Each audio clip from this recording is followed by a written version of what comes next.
Bu, ya, ibu dari bayi tersebut masuk ke Rumah Sakit Wahidin di ruang kebidanan pada hari Selasa tanggal 13 September 2016 itu jam 11.30 malam ya?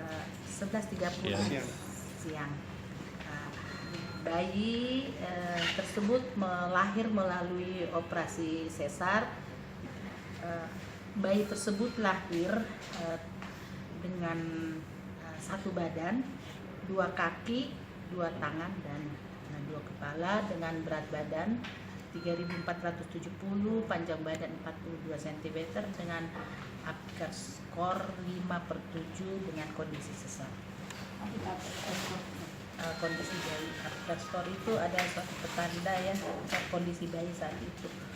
Apgar skor satu skor yang menandakan bahwa kondisi bayi seperti apa. 5/7 ini tidak normal.